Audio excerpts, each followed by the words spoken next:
Hi, my name is Alicia and I'm from Nevada. Please don't forget to subscribe to this channel and leave a like. In kindergarten, I was the quietest and most unsociable girl. I was so scared to talk to other kids that most often I would sit alone in the darkest corner and play by myself. I was glad that no one cared about me. But that was until a new girl named Becca showed up. On the very first day, she came up to me and hit my stomach really hard with her knee. And then she said that I was stupid and ugly and tore up my drawing. A birthday present for my dad. Of course, the teacher scolded her, but Becca continued to offend me, just when no one could see. That's when I decided that it would be best not to make friends with anyone and stay alone. From early childhood, I lived with my dad, but when I turned 8, everything changed. My dad met a woman whom he fell in love with and then got married. My stepmother moved in with us together and her daughter Kendra, who was a few years older than me. The new life was a test for me, firstly because my usual world collapsed, and I had to adapt to people who were strangers to me. Secondly, Kendra was my complete opposite. This active, cheerful girl couldn't sit still for a second. She had many friends and everyone at school loved her. I didn't like that my stepsister took my things and never put them back, and it seemed that such a life would eventually become completely unbearable. But I was wrong. In 5th grade, Becca decided to make me look like a laughingstock. She was mockingly telling our classmates how stupid and weird I was. I heard everything but fell into a stupor and was silent, because I didn't know how to react. But then Kendra showed up out of nowhere and pushed Becca hard. My stepsister demanded that this evil girl shut up and no longer dared to offend me and say nasty things. That day I looked at Kendra differently and began opening up to my sister. I realized that not all people were evil and that some can be trusted. And it's so great that this sincere and kind person was my sister. Kendra helped me deal with my social anxiety and fear of crowded places. Being with her, I learned to really have fun and communicate with my peers. Once our parents sent us to summer camp for gifted children. It was a big step out of my comfort zone. And if it wasn't for my sister, I would have hidden from everyone and spent several months in a mop closet. She had a serious talk with me and convinced me to take a step towards people. Alicia, you're an extraordinary girl. I knew it right from when I first met you. But no one will know how kind, smart, and talented you are if you don't communicate with anyone. Please take this step to face your fears. Thus you'll defeat them. And life will sparkle with new colors. I promise you won't regret it, Kendra told me that day. With her help, I took an important step. And I started taking roles in theater productions, singing in the choir, and participating in intellectual team games, where I had to offer ideas and defend my point of view. I'd say it was the best summer of my life. I felt bright, interesting, and needed. I made many friends, and only Becca was spreading nasty gossip about me. But I didn't care at all. I knew that good people wouldn't believe the filth this evil girl came up with. Now, I don't even want to think about it. I feel sorry for Becca. Most likely, she was angry because she was lonely and unhappy herself. Once I sincerely thanked Kendra for the changes that had taken place in my life. Sister, you're a great role model for me. I want to be more like you.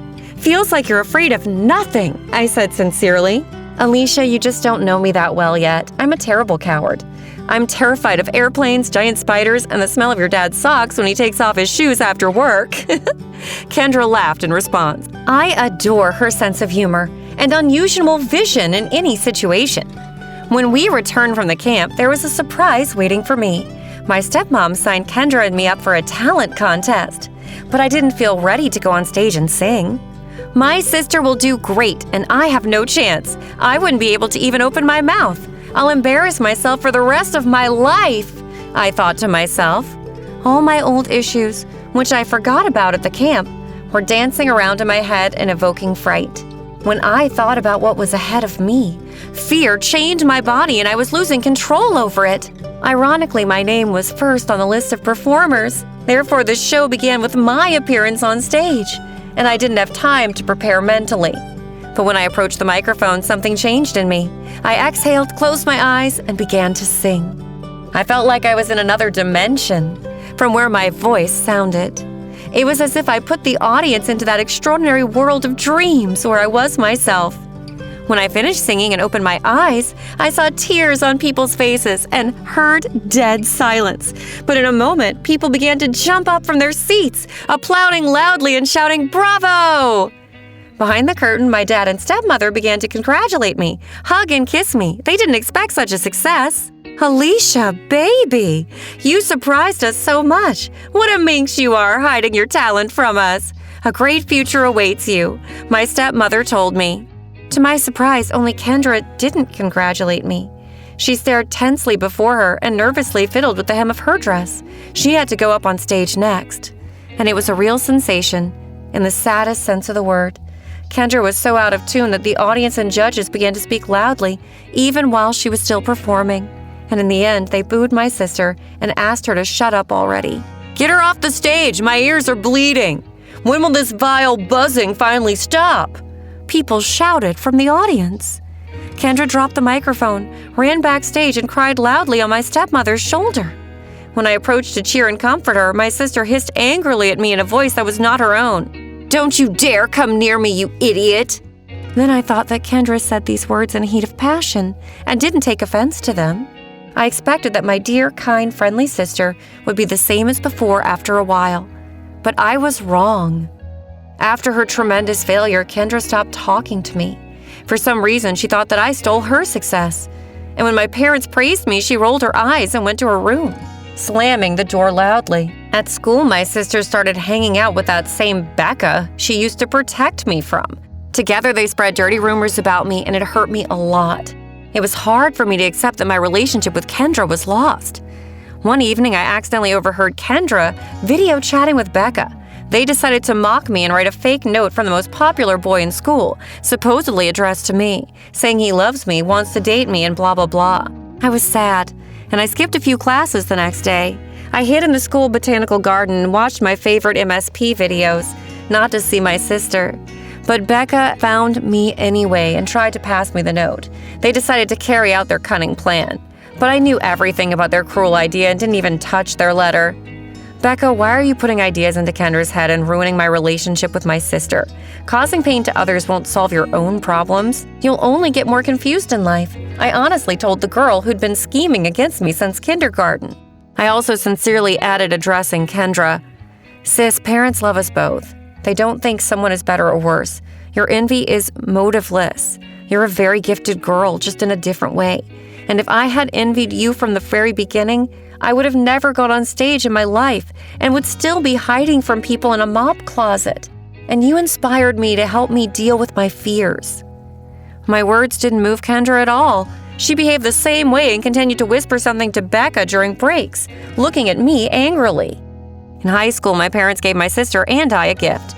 They brought 2 tickets to a concert of our favorite Mexican singer, who came to Nevada on tour. It was a complete blast. And even despite our difficult relationship, we went to the concert together and had a great time. Until one moment. During the performance, the singer chose me from the entire audience and invited me on stage and gave me a microphone. Oh, it was a real happiness, because I knew all her songs by heart. To sing along with a star, I couldn't imagine this even in my wildest dreams. But then Kendra ran out onto the stage. Her eyes were bloodshot and her hair stood on end. I've never seen anyone so angry. My sister snatched the microphone from me, hit me hard in the face, and pushed me with all her might.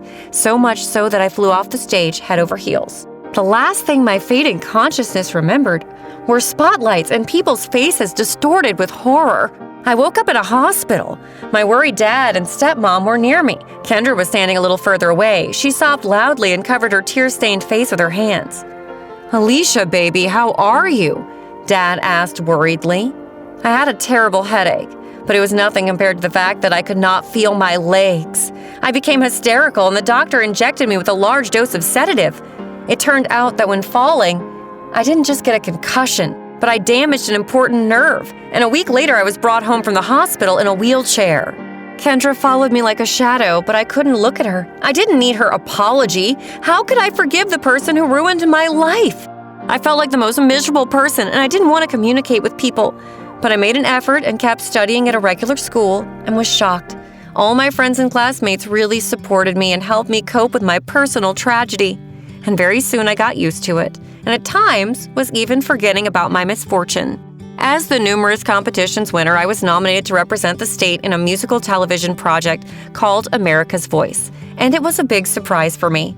But my friends convinced me that there was no reason to refuse such an offer, which could affect my future career, and even the wheelchair wouldn't be in the way. But there were two more problems that seemed insoluble to me at the time. First, my parents couldn't leave work and fly with me, and second, where do I get the money for the trip? My dad and stepmom solved the second problem in a miraculous way, but I deeply resented the solution they found for the first one. Kendra flew to the contest with me. I didn't even want to talk to her. But when I saw her trembling during takeoff and being covered in sweat, I remembered how afraid she was of airplanes. I realized that my sister had done for me, and I took her hand. At the show, the jury unanimously awarded me first place, and the presenter called my voice the opening of the season. The audience loudly chanted my name, and backstage, I was met by a sobbing Kendra who hugged me tightly. It was a moment of my triumph, and I even felt that I had to let go of all my resentment towards my sister. Kendra, I don't understand. Where did our parents get the money from? The flight and the hotel must have cost a lot. Our family has never had much money. I asked Kendra when we returned to our room and were about to fly home. I asked our parents not to tell you this. I didn't want to tell you myself, but since you're asking directly, I'll answer honestly. My mom has been saving money for my college education since I was a kid, and I decided that you needed it more. But this is just a small thing I could do for you after everything that's happened, my sister said. At that moment, I experienced such a shock that I got up from the wheelchair, and without realizing it, I took a step towards Kendra. And after a few months, I came to school graduation on my own two legs.